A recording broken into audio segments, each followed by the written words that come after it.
Good morning, I'm Phyllis.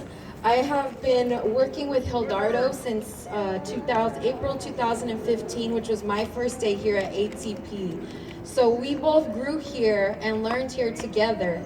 Although in the beginning, Jildardo made it very clear he did not need or want my help. So I knew that he would eventually warm up to me with time and patience from the both of us. My favorite memory of Jildardo is when we went out to eat on a Thursday, and I was pregnant with my baby, and I was so frustrated because I was so hungry and I couldn't finish my food. He says, "You've had enough." Meanwhile, he's finishing off his half chicken dinner and says he's not full yet. So we had a lot of good times. I got to see him grow. I got to see him volunteer in so many different places. He volunteered at Red Cross.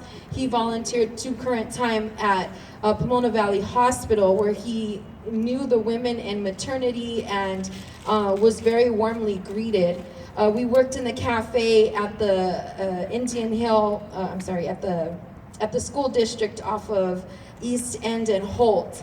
And he was always so happy and welcomed the cosmetology class and was happy to serve them. There he also learned how to serve and to prepare food. I have never been so much prouder of anybody than I have Jildardo. Don't laugh at me. Okay, so we've grown together, so he's more than just a student for me. He's a friend. Sorry. And I'm very proud of him and the progress that he's made.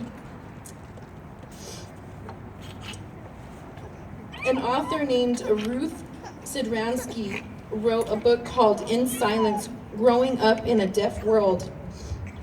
It's a book about the hearing daughter of deaf Jewish parents in the Bronx and Brooklyn during the 1930s and the 1940s. And in it, her mother tells Ruth the memory of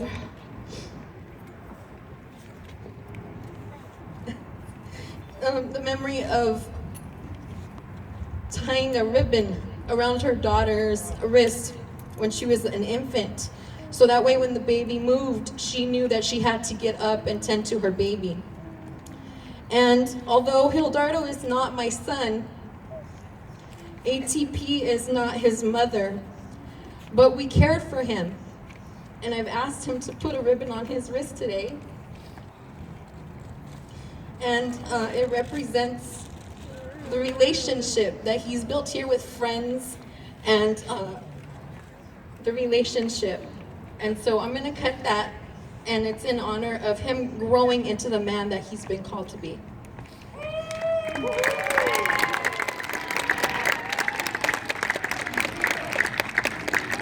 Jildardo, Room 16 is very proud of your progress, and we wish nothing but the best for you.